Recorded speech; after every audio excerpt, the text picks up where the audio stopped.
What you know, alibiers. Welcome to another episode of Pretty Lies and Alibis. I'm Gigi. It is Tuesday, May 6th. I hope you guys have had a good day so far. Let's jump right in. Back on the stand was Lieutenant Paul Gallagher. He was on the stand yesterday, still on cross. The defense talks about the search at the scene that he did with the leaf blower and asked the witness, you didn't see a hat, you didn't recover a shoe, you searched by removing snow down to the grass, but you didn't see 46 pieces of plastic taillight. The witness said no, just the broken glass. He's asked if he went inside to see if any of the glasses inside 34 Fairview matched the glass that was found on the lawn, and he didn't. When you went inside 34 Fairview, you saw no signs of struggle. The witness said no. You didn't go in the basement. You didn't check the glasses. You didn't search the interior for anything.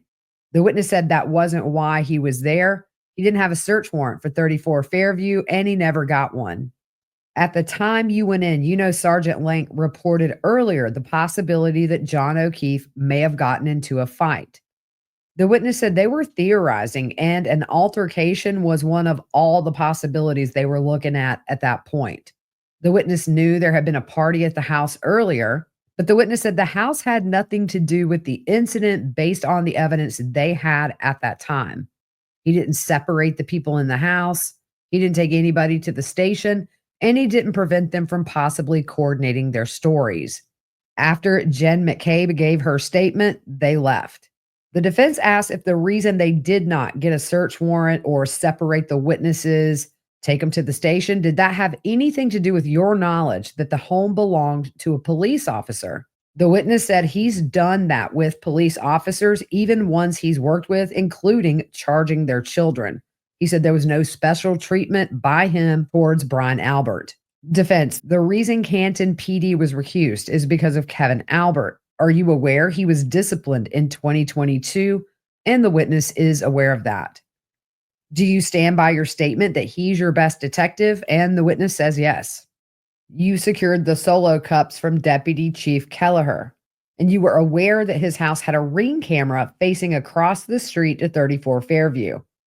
The witness corrects the defense and said it's not a ring camera, it's actually an Arlo brand camera, and he has personal knowledge of that because the two of them were buying their cameras around the same time. He gives the witness a photo of Deputy Chief Gallagher's front porch and asks if he saw that camera the morning he went to get the solo cups, and the witness did. Did you seek footage from that camera? And the witness said he did not. He knows personally what that camera captures. So the defense shows a photo of the camera. It's just above the door, but it's facing out towards the street. The defense asks if there is a view of 34 Fairview if you turn 180 degrees and put your back to the door. Yes. Did you secure any footage from the Arlo camera? No. Did you talk to him about the footage? The witness doesn't remember if he talked to him about the footage, and he said he knows that he would not have asked if he reviewed it. The witness said he has picked up packages for the deputy chief when he's been on vacation, and he has been sent photos, which shows what that camera captures, and that is the doorstep and a portion of the front lawn. Defense, you've never looked at the actual application to see what it may capture. The witness said that they've talked about their cameras and he knows what it captures. But the defense asked, would it have been a best practice to look just so there's no question if that camera could have captured something of interest? The witness said to him there was no expectation that it captured anything, and that's because of his knowledge. Defense says, and you know now that that footage is gone. The witness says he doesn't know how long Arlo keeps that footage. The witness isn't familiar with how Arlo works or what's captured on the app. The defense says, but you would have known if you had captured that footage for a 24-hour period. And the witness says, sure. Defense, did Gallagher get any special treatment from you because he's an officer or your boss? No. The witness knows Brian Higgins is a special agent with the ATF. He's known him since about 2016, 2017. They worked on a wiretap gang case together. They didn't have personal contact. Higgins was just an agent in the group that the witness was working for. But later on, that relationship did evolve into a friendship around 2018 or 2019.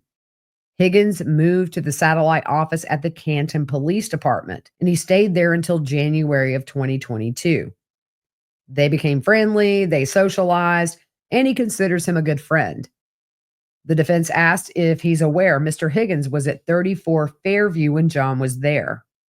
The witness thinks he learned when he looked over the narratives of the officers that were there. So, probably within 24 hours or so of the incident, he learned Higgins was at the house. The defense says, but you knew somehow Brian Higgins was involved as a potential witness. The witness says, I'm not sure he's a witness to anything. The defense says, to find out if he's potentially a witness, you would have to interview him. The witness said they were removed from the case before he knew Brian Higgins was at the house. The defense says Higgins had an office at the Canton Police Department and a key card. He asked the witness to explain to the jury what a key card is. It's a secure building. Based on your job, you may have different access to different areas than other officers. For example, the witness could not go into the armory or into permanent evidence. Higgins' access card gave him the same access as the witness, and he was also restricted from those same areas. But there are other areas that have key locks that Higgins would not have access to as well. They move on to the Sally Port, and the defense asks if you can enter the Sally Port from the outside as well as from the inside of the police department. And he points out that Higgins' key card gave him access to all entry points into that Sally Port, and the witness agrees. The defense says you were one of the people who let the Massachusetts State Police into that Sally Port on February 1st to gain access to the SUV. That had arrived on January 29th.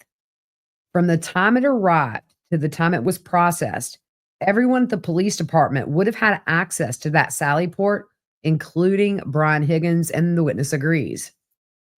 The defense backtracks here for a second and said, when you walked into 34 Fairview with Sergeant Lank, did you see a dog? No. Back to the Sally Port. Whoever had the key would have access to everything in there. And he asked, did you photograph the SUV when it arrived on January 29th? The witness reminds the defense they had been recused at that point. The defense says, I thought you were only recused from doing investigative interviews. The witness says he wasn't there when the SUV was brought in on the 29th. Defense says you could have had someone take photos, but the witness said he had no idea the car was coming in. Did anyone photograph the car when it arrived on January 29th? Or have you ever seen anything dated from January 29th? No. He then asked the witness, do you think it would have been important to document with photos the car in the exact condition it was received? The witness said once John is dead, it becomes the state police's investigation. It's up to them to make those decisions. The defense brings up cross-contamination in evidence and says it can essentially ruin evidence. He brings in 4 photos from inside the Sally Port chain of custody photos. There's photos of the red Solo cups in the bag, the Stop and Shop bag, and then 1 photo of the SUV. The witness doesn't know when that photo was taken. The defense points to the bottom right-hand corner of the photo, and it looks like a paper towel or a rag on the ground next to the car. They show another photo of the Stop and Shop paper bag. That same paper towel or rag is right beside it. It's kind of to the right of the rear right tire of the SUV. There's a photo of someone holding open the bag with the red Solo cups. You still see that rag visible near the tire. They show photos of the red Solo cups with coagulated blood still inside. And the defense says these are the only photos of the cups, the bag, and the biological material. And that's close to the right rear of the SUV around that taillight area. The defense points out the cups were not sealed. The bag wasn't sealed. The tape they use to seal up evidence sometimes has information on it which maintains the integrity of the items inside and says, we agree those cups were stored in non-sterile Solo cups and the cups themselves were not sealed. There was no cap, no plastic saran wrap, nothing over the cups, correct? The witness agrees. The defense also points out that these were not in evidence bags and they were in a grocery bag. Defense, you don't know where that bag had been. You don't know who handled these cups before you pulled them out of that temporary evidence locker, correct? And the witness doesn't know. He said he took them out of the refrigerator, and that's all he can testify to. The defense, having blood material right next to the right rear quarter panel of the SUV would not be normal protocol for securing evidence. The witness said the photo was taken by a criminalist and it was an exchange of custody. He has no issue with that. The defense says there were others there who weren't trained criminalists. The witness says the gloves you see in that photo is of the criminalist. The defense says, my question is there was unsealed blood in an unsealed bag sitting for gosh knows how long next to the SUV. The witness says he knows because he brought the bag along with the criminalist to that area. They took photos, they documented it, and then the state police transferred it into their own containers. The defense says you don't know where that bag was from January 29th until then. The witness said in a refrigerator in a temporary evidence room. Defense points out you actually never saw it in there until February 1st. You don't know who handled them until you got them. The witness agrees he has no knowledge of that. On redirect, when you were at 34 Fairview, you were aware there was the camera across the street. Are you aware if anyone used a phone to change the camera angle? No. The witness reiterates he knows what the camera shows, and every time he was sent a photo, the position didn't change. That's why he never asked to see footage. The witness also says the homeowner did not have it set to record the street because it's a busy street and the battery would die quickly. They showed the video of the leaf blower again, and the Commonwealth says you didn't see where he was when he was found. So who directed you to this area? That was Sergeant Good and then Sergeant Lank. Did you do a search from the flagpole across the street, across the front yard, and across the berm? No. So they ask why. And the witness said it's because at that point there was no indication that this call was nothing more than a medical event. Any footprints, paw prints in the front yard, drag marks? No. You were asked if you saw a search warrant. People in the home were characterized as witnesses.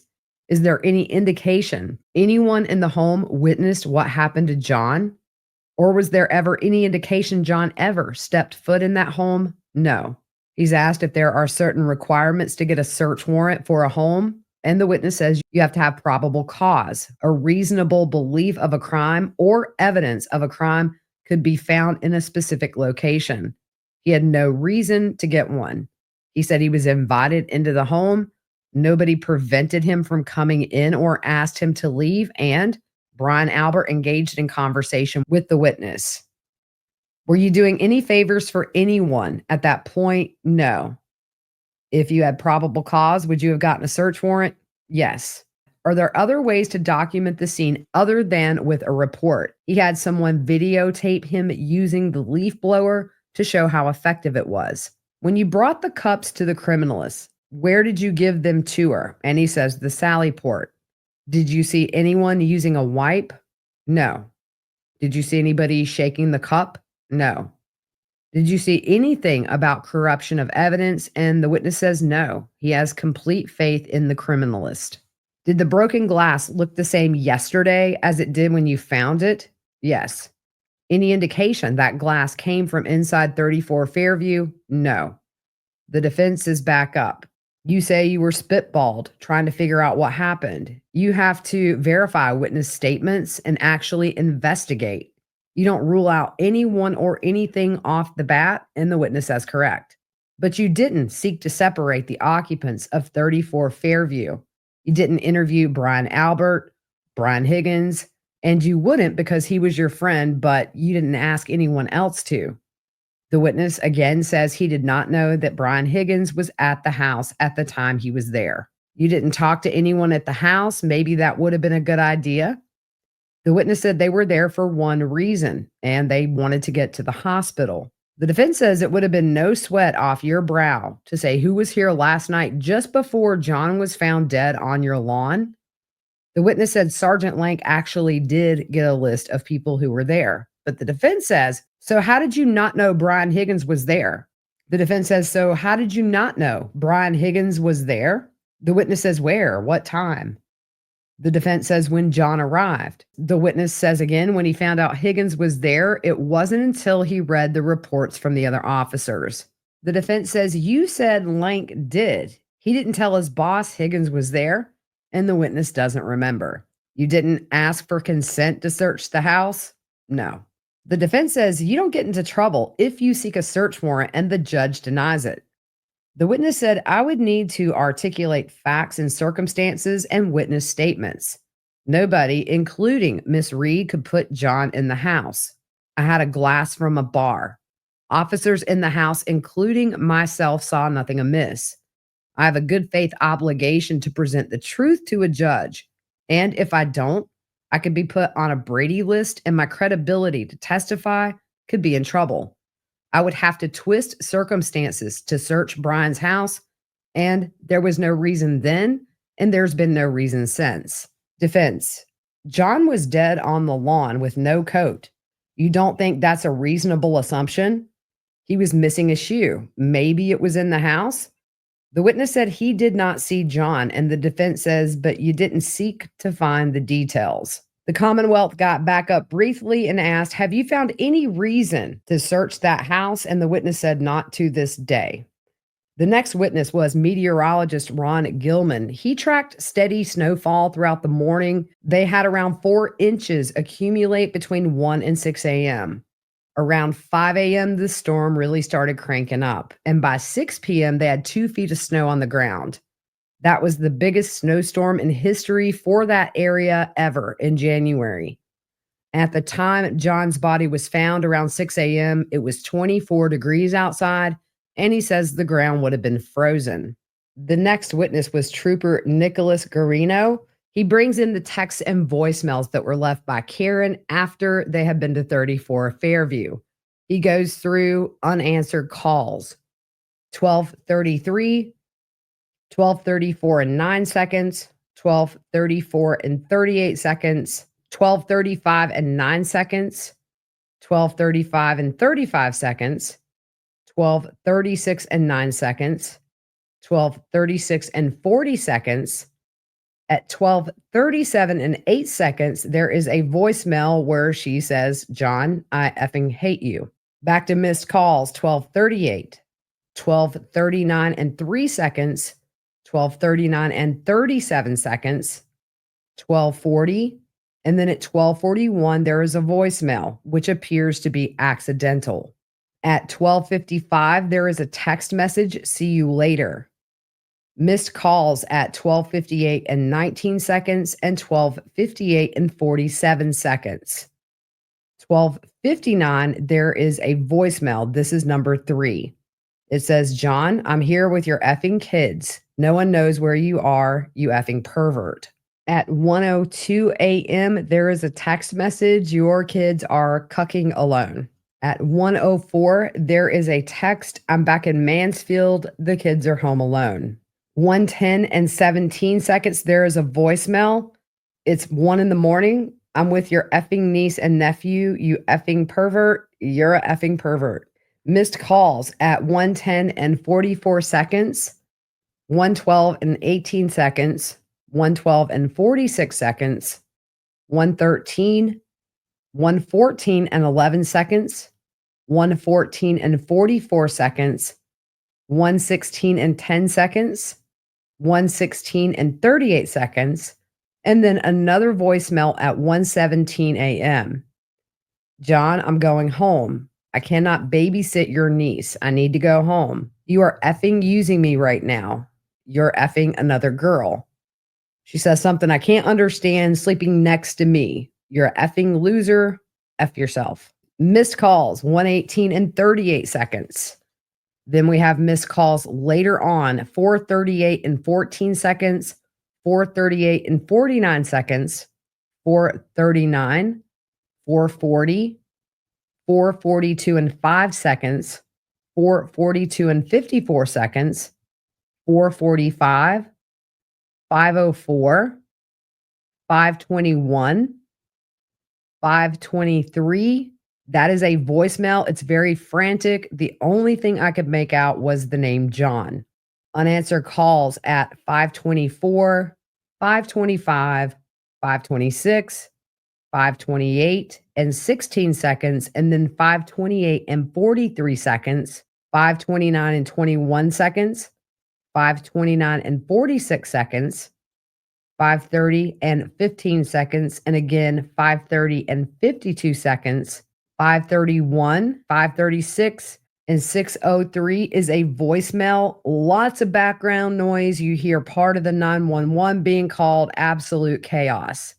Some of the things said by Karen: John, we need blankets. I don't see blankets. You hear Jen on the 911 call, tell the address. Karen says, come on. You hear Karen yelling, Carrie, Carrie, Jen, trying, keep trying, please. The next witness, Lieutenant Charles from the Canton Police Department. He was a patrol shift commander. He was the one that did a welfare check at John's house with another officer. And the reason is they thought there were 2 young unattended children at the home. We see security camera footage of them driving to John's house. They pull into the driveway at 8:23 a.m. Both Karen and John's cars are there. He did not pay attention to the cars. They show a photo zoomed in on the back of Karen's car. Then we see them at the front door. They rang the doorbell and knocked, but nobody answered. The last witness of the day, Kevin O'Hara. He is a lieutenant with the Massachusetts State Police. He got the request to take over the case from Lieutenant Tully at 2:32 p.m. Lieutenant Tully reached out to see if they were available to respond. At that point, Lieutenant Tully had not started to get approval on his end yet, but the witness informed Tully it would be an hour plus response time due to the fact people would need to shovel their driveways to get out. A full alert was sent out at 3:48 p.m. to the entire team to see who was available. He really needs 8 people to respond, and as the team leader, he would document things, but due to the snow, they were short one person. And it changed the dynamics of their search, but not in a major way. He was just more hands-on than normal due to this. He started towards Fairview at 4:13 p.m. from his home. He was in an assigned cruiser, and he was going to start the evidence search. He arrived at 4:56 to Fairview. There was another member of his team who had gotten there first, just a minute or two before. He goes through each member and when they arrived. The weather was snowy and it was very cold, but visibility was not an issue for them. He did not know where John had been found exactly, and he marked off where they needed to search, and he based that off of information he got from Lieutenant Tully. He was told there was a vehicle involved and where that car was parked. They marked from the main front door as their starting point, and they ended at the fire hydrant. They were also instructed they believe the car may have a broken taillight and also that John was missing a shoe. They brought rakes, push brooms, shovel, and headlamps to help with the search, and they started that at 5:20 p.m. He notes nobody was allowed in that search zone before the search began. They did a line search, shoulder to shoulder. They would slowly move forward, remove snow, sift through it, then removed that sifted snow to the street, and then go through it again to be sure they didn't miss anything. And once they determined that was clear, they would throw the snow to the other side of the street.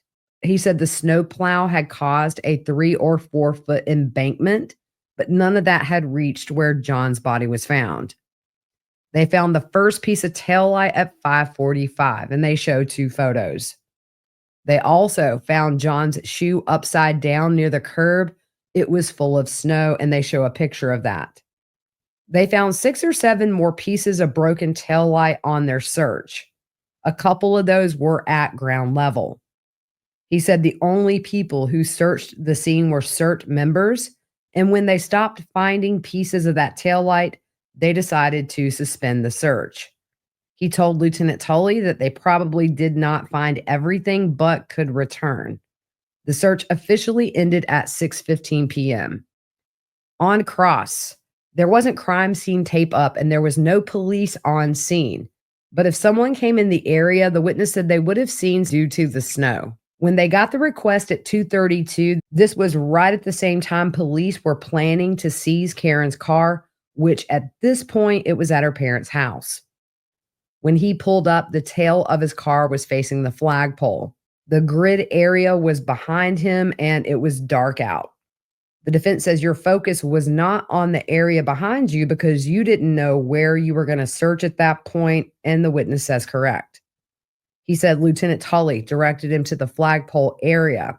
He said he stepped the area off that he wanted to search, and he marked a line in the snow with a shovel. He knocked that berm down and marked where he wanted to start and end the search. The snow was undisturbed, but the street had been plowed. They were looking for that sneaker and also taillight pieces, and Tully directed the witness to where the car had been parked and then where John was found. So that indicated to the witness this was the prime search area. Tully did not tell the witness he had any personal knowledge of anything, but he believed the incident involved a vehicle. The goal was to methodically remove snow very carefully, not to disturb any potential evidence. He said this was the first time his team had ever searched for evidence in a blizzard, but they had decent visibility with their headlamps. The defense talks about documentation, and the witness agrees it is important. The defense asks about locations between and among items found from each other, the time they were found, was it videoed or photographed? The witness agrees these are all good ways, and some of the decisions about that would be at the discretion of Lieutenant Tully. There were 5 non-CERT members on scene, including Lieutenant Tully. They included members of the Massachusetts State Police as well as the Canton Police. The defense asked if you weren't paying attention to them, how do you know what time they arrived on scene?